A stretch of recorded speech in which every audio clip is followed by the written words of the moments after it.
జన గర్జన పేరుతో నిన్న BRS party working president KTR గారు ఏం సందేశం ఇచ్చిండ్రో నాకైతే ఏం అర్థం కాలేదు. మీకేమైనా అర్థమైందా అని తెలుసుకోవడంలో భాగంగా ఇక్కడికి నేను ఈరోజు రావడం జరిగింది పార్టీ ఆఫీస్కు. అని అందరిలో అదే ప్రశ్న కనిపిస్తూ ఉంది. ఎందుకు జన గర్జన అని పేరు పెట్టిండ్రు, వారు గర్జించింది ఏంది, ఉద్ధరించింది ఏంది అనేది ఒక విస్తృతంగా చర్చ జరుగుతూ ఉంది నిన్నటి నుంచి. కారణం ఏంటంటే కేటీఆర్ గారు అధికారంలో లేరు, అదేవిధంగా అచ్చంపేట ఒక జనరల్ కాన్స్టిట్యున్సీ కాదు, అక్కడ ఆయన నియమించినటువంటి ఆ కార్యక్రమాన్ని విజయవంతం చేయాలని నియమించినటువంటి వాళ్ళు ఒక రిజర్వ్డ్ కేటగిరీకి చెందినటువంటి వాళ్ళు కూడా కారు. అంతెందుకు అచ్చంపేటలోనే ఈ జనగర్జన నిర్వహించాలని భావించిండ్రో ఎవరికి అర్థం కానటువంటి పరిస్థితి. ఒక రకంగా నేను అచ్చంపేట బిడ్డగా గర్వపడతా ఉన్నా. ఎన్నికల నోటిఫికేషన్ ఈరోజే వచ్చినట్టుగా మనం వార్తలు వింటా ఉన్నాం. నిన్ననే కేటీఆర్ గారు ఎన్నికల నగారా ఇక్కడి నుంచే మోగిస్తున్నట్టుగా ఏదో మాటలు మాట్లాడడం జరిగింది. అంటే అచ్చంపేట డెఫినెట్గా ఇప్పుడే కాదు భవిష్యత్తులో కూడా అక్కడ ఉన్నటువంటి ప్రజల ఆలోచన విధానాలు, అక్కడ ఉన్నటువంటి యువతకు ఉన్నటువంటి శక్తి, ఆ ప్రాంతానికి ఉన్నటువంటి ప్రత్యేకత కేటీఆర్నే కాదు ప్రపంచాన్ని ఆకర్షించేటువంటి రోజులు దగ్గరలోనే ఉన్నాయి. గతంలో బీఆర్ఎస్ పార్టీ అధికారంలో ఉన్నటువంటి 10 సంవత్సరాలు ఒక శాసనసభ్యుడిగానే కాకుండా ఒక వలస కూలి బిడ్డగా ఆ ప్రాంతంలో ఉన్నటువంటి కష్టసుఖాలను కల్లారా చూసిన వ్యక్తిగా చాలా ఆవేదన అనుభవంతో అప్పుడున్న ముఖ్యమంత్రి కేసీఆర్ గారిని పలు సందర్భాల్లో, వందల వేల సందర్భాల్లో అచ్చంపేటకు ప్రభుత్వం నుంచి రావాల్సినటువంటి సహకారం విషయంలో, అచ్చంపేట ప్రజల దాహర్తిని తీర్చాలనే ఆలోచనతో, అచ్చంపేట రైతుల పాదాలను ఆ కృష్ణమ్మ నీళ్లతో కడుగుతానని పలు సందర్భాల్లో నేను చెప్పడం జరిగింది. అట్లని కడగలేదని కాదు, నా వంతుగా 60-70 వేల ఎకరాలకు నేను సాగునీరు అందించడం జరిగింది. ఉప్పునుంతల, వంగూరు, కొంత భాగం లింగాల మండలం, 1-2 గ్రామాలు బల్మూరు మండలంలో కూడా సాగునీరు అందించడం జరిగింది. ప్రధానంగా నేను ఎందుకు పార్టీని వీడినా అనే విషయంలో చాలా స్పష్టత బీఆర్ఎస్ పార్టీకి, బీఆర్ఎస్ పార్టీ పెంచి పోషిస్తున్నటువంటి యూట్యూబర్లకు, పెయిడ్ కామెంటర్స్కు నేను సమాధానం చెప్పడం జరిగింది. ఎప్పటికప్పుడు మీరు వేసే పనికిరాని ప్రశ్నలకు కూడా కొన్ని సందర్భాల్లో నేను స్థాయిని తగ్గించుకొని కూడా సమాధానం చెప్పేటువంటి ప్రయత్నం నేను చేయడం జరిగింది. పార్టీని ఎందుకు వీడాల్సి వచ్చింది అని అంటే, నేను ఒక ఆయన మాట్లాడుతున్నారు అక్కడ ఇన్ఛార్జిగా ఉన్నటువంటి నాగర్ కర్నూలు మాజీ శాసనసభ్యుడు, ఏం తక్కువ అయిందని గువ్వల బాలరాజ్ పార్టీ మారిండో, ఈ జన సముద్రాన్ని చూడండి అన్నట్టుగా చాలా సంతోషం వ్యక్తం చేస్తూ మాట్లాడుతూ నా గురించి మాట్లాడడం జరిగింది. ఈరోజు నేను ఒకటే తెలియపరచదలుచుకున్నా. నేను చెప్పిన కదా చాలా స్పష్టంగా, నాకేం తక్కువ కాలేదు, నేనేదో సాధించాలని, నేను బీజేపీలోకి వ్యక్తిగతంగా సాధించాలని రాలేదు, ప్రజలను గెలిపియాలని వచ్చిన, ప్రజలకు చేయూతనందాలంటే భారతీయ జనతా పార్టీతోనే సాధ్యమని విశ్వసించి వచ్చినని చెప్పడం జరిగింది. ఏం తక్కువ కాలేదు. నేను 4 సార్లు పోటీ చేయడం జరిగింది. అది నాకున్నటువంటి ఒక ప్రత్యేకత, ప్రజల్లో ఉన్నటువంటి కారణంగా, తప్పని పరిస్థితుల్లో అనివార్యతను నెలకొల్పినటువంటి కారణంగా బీఆర్ఎస్ నాకు టికెట్ ఇవ్వడం జరిగింది. ఒకసారి త్రుటిలో ఎంపీగా ఓడిపోయినా, 2 సార్లు ఎమ్మెల్యేగా సేవలు అందించిన, మొన్న మీ కుట్రలో భాగంగా నేను ఓటమి పాలైనా అని చెప్పడం జరిగింది. మళ్ళీ తిట్టించుకునే కోరిక ఉంటే తప్పకుండా సందర్భం వచ్చినప్పుడు మీరు ఏ రకమైనటువంటి చర్చ, ఏ రకమైనటువంటి భాష మీరు నా నుంచి కోరినా ఆ భాషలో నేను సమాధానం చెప్పడానికి సిద్ధంగా ఉన్నా. కానీ నాకేం తక్కువైందా తక్కువ కాలేదా పక్కన పెడితే, వ్యక్తిగతంగా మీకైతే మాత్రం అంటే బీఆర్ఎస్ నాయకులకు ప్రత్యేకించి ఎందుకు ఈ పదం వాడుతున్నంటే టీఆర్ఎస్ కాదు, అప్పుడున్నటువంటి టీఆర్ఎస్, మొదటగా స్టార్ట్ అయినటువంటి టీఆర్ఎస్ ఒక సామాజిక స్పృహతో మొదలైందనే ఆలోచనతోన నాటువంటి వాళ్ళు, యూనివర్సిటీలో చదువుతున్నటువంటి యువత, రాష్ట్ర వ్యాపితంగా ఉన్నటువంటి తెలంగాణ వాదులు విశ్వసించి టీఆర్ఎస్ పార్టీలో చేరడము, ఎన్నో ఓటములను చవి చూడడము, అంతిమంగా తెలంగాణ ప్రజల ఆకాంక్ష నెరవేరిన తర్వాత తెలంగాణ ప్రజలు టీఆర్ఎస్కు పట్టం కట్టడం జరిగింది. కానీ 63 స్థానాలు ఇచ్చి అధికారం అప్పచెప్తే కొంతమందిని చేర్చుకోవడం జరిగింది, మళ్ళీ ఇతర పార్టీల్లో ఎన్నికైనటువంటి వాళ్ళను. మళ్ళీ 88 స్థానాలు ఇచ్చి ప్రజలు ఆశీర్వదిస్తే ప్రజాస్వామ్యాన్ని కూనీ చేసే విధంగా ఇతర పార్టీల్లో ఎన్నికైనటువంటి వాళ్ళను తమ పార్టీలో చేర్చుకొని టీఆర్ఎస్ను బీఆర్ఎస్గా మార్చడం జరిగింది.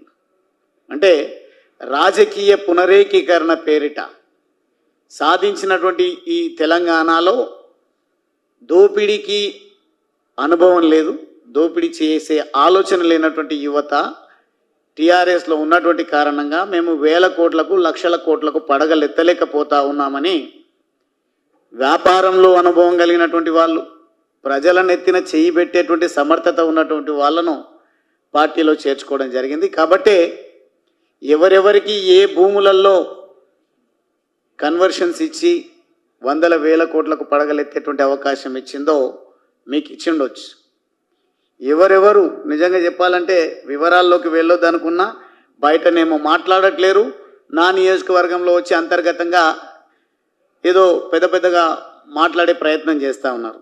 మీ బండారం బయట పెట్టదలుచుకుంటే మీరు అడుగు కూడా బయట పెట్టలేరు, ఆ దుస్థితి వస్తుంది.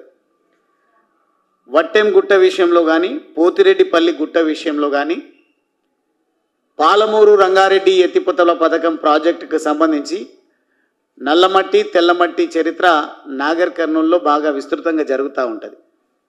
నేను ఎక్కడ కూడా అటువంటి దోపిడీకి పాల్పడలేదు, ఆ రకంగా ఇక్కడ అక్రమంగా నేను సంపాదించినటువంటి పరిస్థితి లేదు. అదేవిధంగా దుందుబి వాగును దున్నుకుపోతా ఉన్నారు, యుద్ధం చేద్దామంటే ఆ రోజు ఎవరు రాలేరు. నిన్న అక్కడికి వచ్చినటువంటి సందర్భంలో కేటీఆర్ గారు సరే ఒకవేళ స్థానిక సంస్థల ఎన్నికల నగారానే మోగించాలనుకుంటే అక్కడికే పరిమితం అయితే బాగుండేది. మీ హయాంలో చేసినటువంటి దౌర్భాగ్యాలు, దుర్మార్గాలు, ఆల్మట్టి ఎత్తుకు కారకులు ఎవరో ప్రజలు చర్చించుకుంటుంటే మీరు వచ్చి అదే ఆల్మట్టి విషయంలో నేను అక్కడికి మీకు చేత కాకుంటే ప్రభుత్వానికి నేనే నా సైన్యంతో బయలుదేరుతా అని చెప్పేసి ఇప్పుడు మాట్లాడుతున్నారు.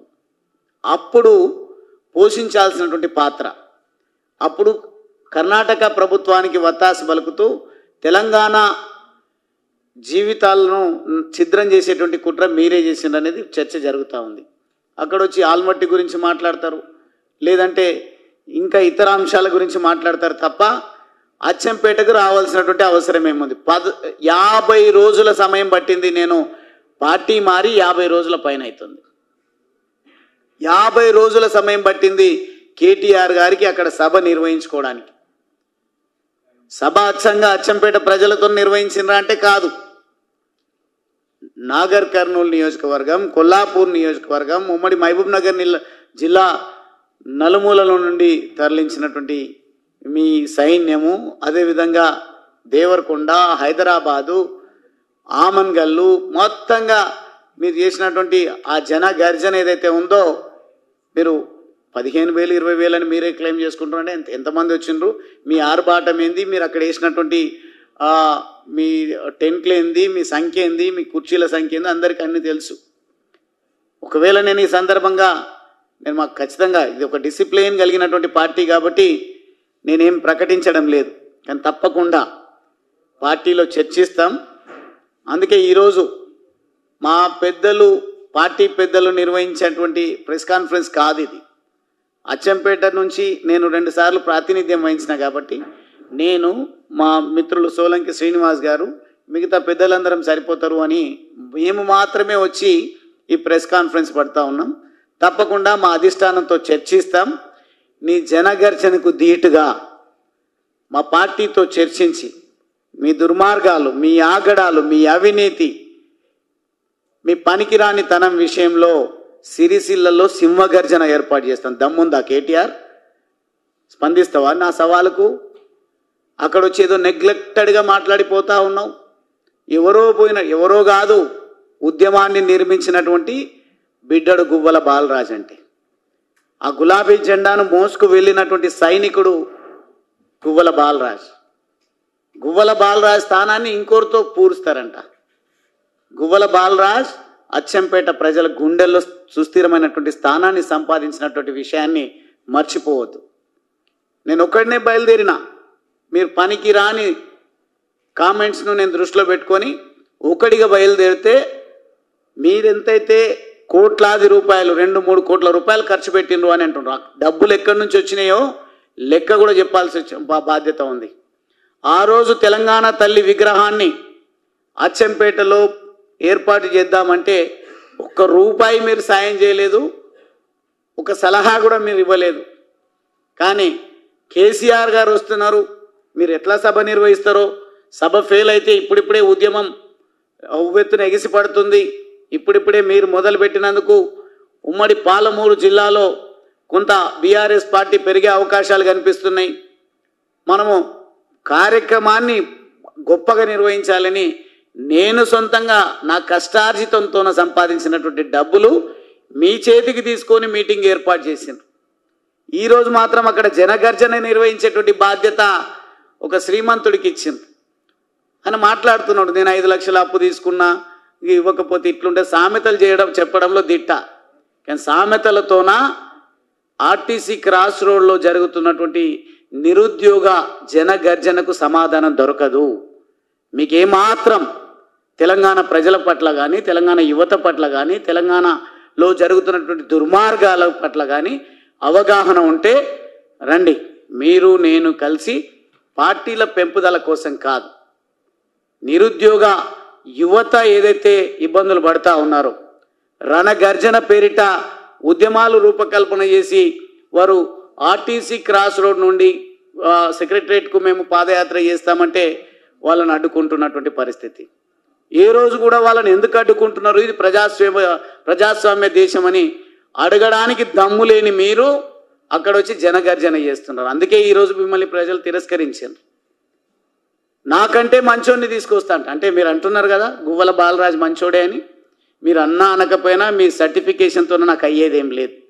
అచ్చంపేట ప్రజలకు నేనేందో తెలుసు కాబట్టే మీరు ఒక్కటంటే ఒక్క మాట కూడా నా గురించి మాట్లాడలేకపోయినారు. ఇప్పుడు కూడా సవాల్ చేస్తున్న దమ్ముంటే గువ్వల బాలరాజ్ మీలాగా అవినీతికే పాల్పడి ఉంటే మీకంటే కాళేశ్వరం ప్రాజెక్ట్ ఉండొచ్చు. కాళేశ్వరం ప్రాజెక్టులో దండుకోవడానికి అవకాశం ఉన్నదేమో, దండుకున్నారేమో. ఇది ప్రజలు అంటున్నటువంటి మాట. అక్కడ సంపాదించినటువంటి అవినీతి సొమ్ముతోన ఈరోజు గర్జనల పేరిట ప్రజలను మభ్యపెట్టే ప్రయత్నం చేస్తుండొచ్చు.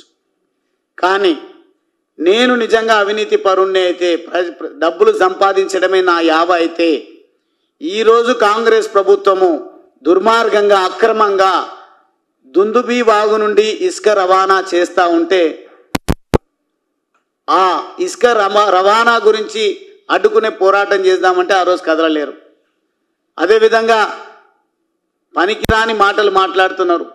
ఇదేదో మేము ఆ ప్రాజెక్టు అచ్చంపేట లిఫ్ట్ ఇరిగేషన్ మంజూరు చేసినాం, అది చేసే మొదలుపెట్టే దమ్ము ముఖ్యమంత్రికి లేదని.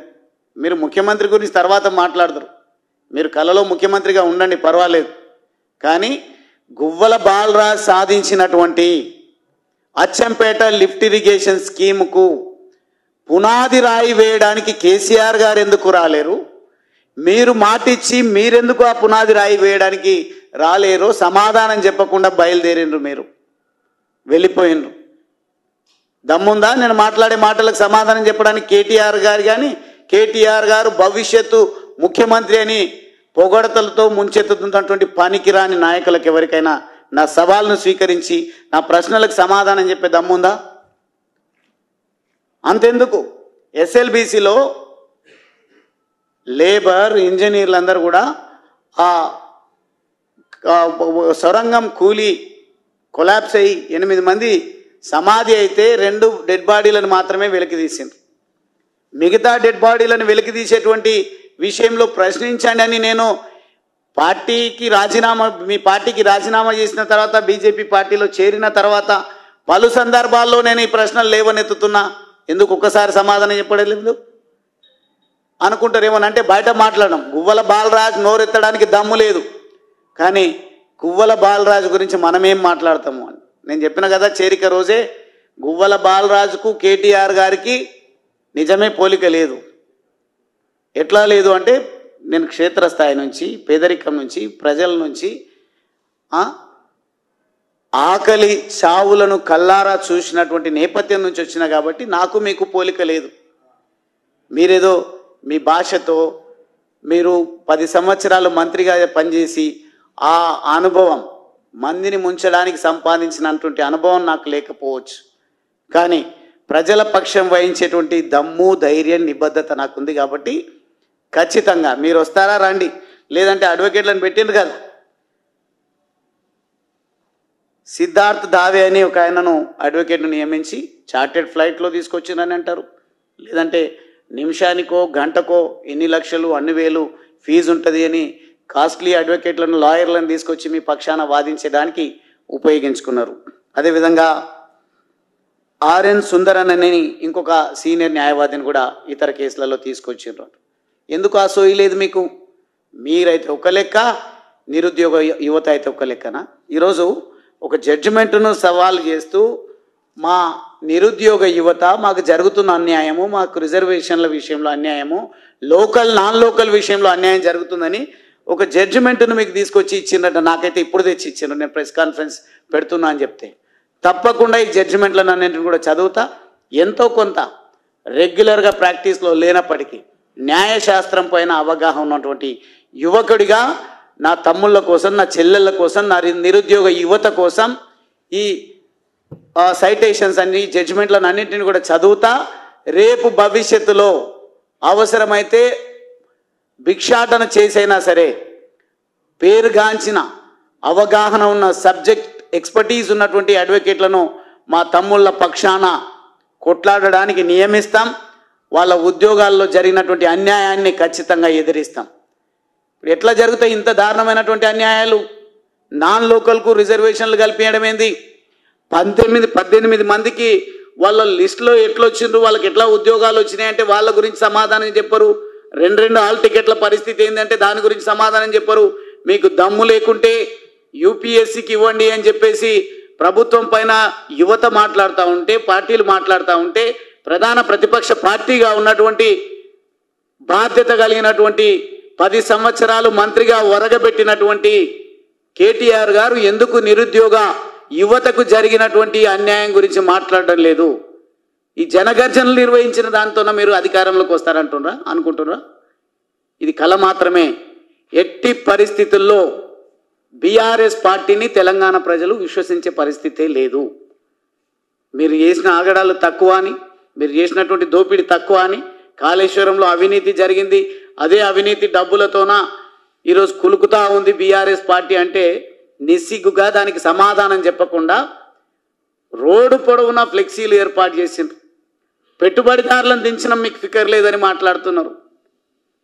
నిజంగా ప్రజలకు నాయకత్వం వహించాల్సినటువంటి వారికి ఉండాల్సిన అర్హత ఏంది అని అంటే, ప్రజల పక్షం వహించి నిలబడి కొట్లాడి ఆపత్కాలంలో వాళ్ళ వెంట ఉండాల్సినటువంటి బాధ్యత నాయకుడి లక్షణం. డేరాలు వేసిండ్రు తీసిండ్రు అని అచ్చంపేటలో చర్చ జరుగుతూ ఉంది. పెద్ద పెద్ద హోర్డింగ్స్ పెట్టిండ్రు, పెద్ద పెద్ద ఫ్లెక్సీలు ఏర్పాటు చేసిండ్రు, పెద్ద పెద్ద డయాస్లు ఏర్పాటు చేసిండ్రు, భారీ బహిరంగ సభను తలపించే విధంగా మీరు ఏర్పాట్లు చేసిండ్రు. ఆ ఏర్పాట్లతోన ఒక్కరి కడుపైన నిండిందా?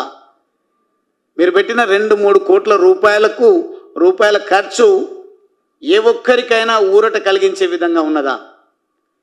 ఏం సమాధానం చెప్పిండ్రు? నిన్న ఏం సందేశం ఇచ్చిండ్రు మీరు జనగర్జన పేరిట?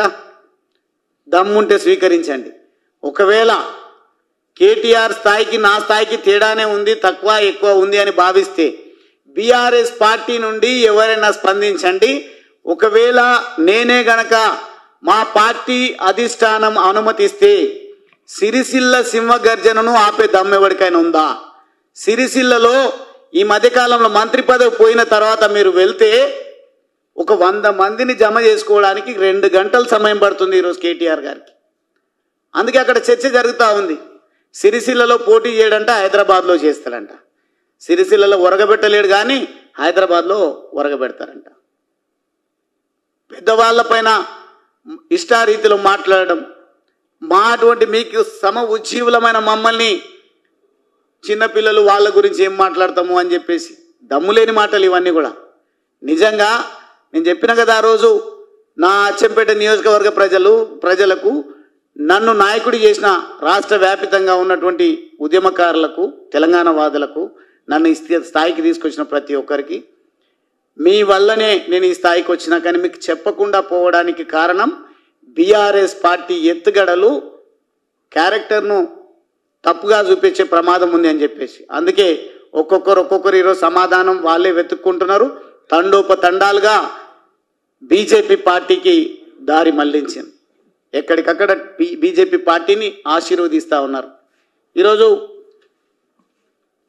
ఇవే కాదు, ఆయన వెంబడి నడుస్తున్నటువంటి పెట్టుబడిదారులు, పెత్తందారులు వారి నియోజకవర్గాల్లోనే కాదు, హైదరాబాదులో కూడా కన్వర్షన్ పేరిట భూములను ఏ రకంగా వేల కోట్లకు పడగలెత్తుకునే విధంగా మలుచుకున్నారో అందరికి తెలుసు.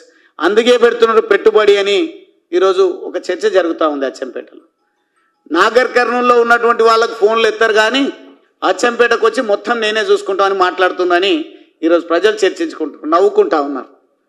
నాగర్ కర్నూలుకు మీరు రండి అన్నా అని నన్ను యువత పిలుస్తూ ఉన్నారు. మీరు తిరగండి, ఈయన సంగతి బండారం బయట పెడదామని ఆయన గురించి మాట్లాడుతున్నారు. నా లక్ష్యం ఒక ఎమ్మెల్యే గురించో మాజీ ఎమ్మెల్యే గురించో కాదు. నా ఆశయం, నా లక్ష్యం ప్రజా వ్యతిరేక విధానాలు అవలంబిస్తున్నటువంటి, ప్రజలకు అవసరం లేనటువంటి పార్టీలను భూస్థాపితం చేయడం. ప్రజలు ఆశీర్వదించి 10 సంవత్సరాల అధికారం ఇస్తే ప్రజలకు ఏం మొరగలే, ఒక్క డబుల్ బెడ్రూమ్ ఇల్లు కూడా కట్టలే నా నియోజకవర్గంలో. ఎందుకు కట్టలేదంటే మీరు ఎవరైనా కాంట్రాక్టర్ ఉంటే మాట్లాడుకోండి, వాళ్ళకి లాస్ వస్తుందంట. ఇదా మీరు చెప్పే పద్ధతి? అక్కడ అవుతున్నాయి ఇండ్లు మా దగ్గర అవ్వట్లేదు అని అంటే, కొంచెం డబుల్ బెడ్రూమ్ ఇళ్లలో వర్కౌట్ అవ్వట్లేదంట, గిట్టుబాటు లేదంట వాళ్ళకు, ఎవరైనా ఉంటే వెతుక్కోండి. ఈ దారా మాకు చూపించాల్సింది అధిష్టానంగా. మీరు ఒక్కొక్క మంత్రి మీ వాళ్ళకేమో 100,000 ఇండ్లు కట్టిస్తారు మీ నియోజకవర్గాలు. అందుకే పొయ్యిరాళ్లలాగా ఉన్నాయి దుబాక, గజ్వెల్, సిద్దిపేట, సిరిసిల్లను కూడా కలుపుకుంటే అక్కడక్కడనే ఉన్నటువంటి నియోజకవర్గాల అభివృద్ధి వ్యత్యాసాలను చూసిన తర్వాత దుబ్బాకలో ఏం తీర్పు ఇచ్చిండ్రో ప్రజలు చూసిండ్రు. ఆ తీర్పుతోన కళ్ళు తెరవాల్సి ఉండే. అదేవిధంగా హుజురాబాదులో మొత్తం ఓ పక్క అసెంబ్లీ నడుస్తుంది. నా జీవితంలో ఫస్ట్ టైం అసెంబ్లీ సమావేశాలకు డుమ్మా కొట్టడం. మమ్మల్ని హుజురాబాదులో బీఆర్ఎస్ని గెలిపించండి అని పంపించింది. అక్కడ ప్రజలు ఏం తీర్పిచ్చిందో చూసినాం మనం. ఇప్పుడు నేను పార్టీని మారినో లేదో, ఉమ్మడి మహబూబ్ నగర్ జిల్లాలో ఉన్నటువంటి బీఆర్ఎస్ పార్టీ నాయకులందరూ కూడా అక్కడ పనిచేయడము, ఈ 15-20 వేల మంది సభ పెట్టడానికి 50 రోజుల సమయం పట్టింది. నేను చెప్తున్నా, ఈరోజు కాషాయ జెండాకు ఉన్నటువంటి ఆదరణ, మోడీ గారి నాయకత్వం పైన ఉన్నటువంటి విశ్వాసాన్ని బట్టి, అదేవిధంగా మా పార్టీ అధ్యక్షులు రామచంద్రరావు గారు కానీ, మా సెంట్రల్ మినిస్టర్స్కి ఉన్నటువంటి ప్రజల్లో ఉన్న ఆదరణను బట్టి వారితో చర్చించకుండానే నేను మాట్లాడుతూ ఉన్నా. తప్పకుండా వారు అనుమతిస్తే మాత్రం మీరే కుట్రతోనైతే ఎస్సీ ఎస్టీ అణగారిన వర్గాలను ఎదగకుండా చూస్తే ఏం మాట మాట్లాడతాడు? బుద్ధి ఉండాలి కేటీఆర్కు. నియమిస్తాం ఎవరినైనా ఇన్ఛార్జ్ను, ఎవరు కేసీఆర్ బొట్టు పెడితే వాళ్ళు ఎమ్మెల్యే అవుతారు. వాళ్ళని చూసి కాదు ఓటు వేయాల్సింది, కేసీఆర్ గారిని చూసి ఓటు వేయాలి. అంటే మేము అంత పనికిరాని వాళ్ళ కింద కనిపిస్తున్నామా? ఇంత చదువుకొని, ఇంత సంస్కారం ఉండి, ఇంత ప్రజా సమస్యల పట్ల అవగాహన ఉండి మేము ప్రజా జీవితంలో కొనసాగుతూ ఉంటే, నేను కావచ్చు, అది రిజర్వ్డ్ కాన్స్టిట్యున్సీ కాబట్టి రేపు ఎవరినైనా మీరు ఇంకొకరిని కూడా తీసుకొచ్చి పెట్టవచ్చు. అంటే ఎవరు వచ్చినా మేము చెప్పిందే చేయాలి, మా కాళ్ళ కాడే ఉండాలి, అటువంటి వాళ్ళే మాకు అవసరము. కేసీఆర్ గారి ముఖం చూసి ఓటేస్తేనే గెలవాలి, అట్లయితేనే గువ్వల బాలరాజు లాగా ధిక్కరించకుండా ఉంటారు. లేదంటే ఎప్పుడో ఈ రకంగానే మమ్మల్ని వ్యతిరేకించి దూరం పోతారనే భయంతోన మేము ఎవరిని నియమించినా వారి ముఖం చూడకండి, కేసీఆర్ గారి ముఖం. ఇదే సందేశం మీరు ఇచ్చేది? సమాజం మేలుకున్నది, సమాజం పూర్తి స్థాయి అవగాహనతో ఉంది.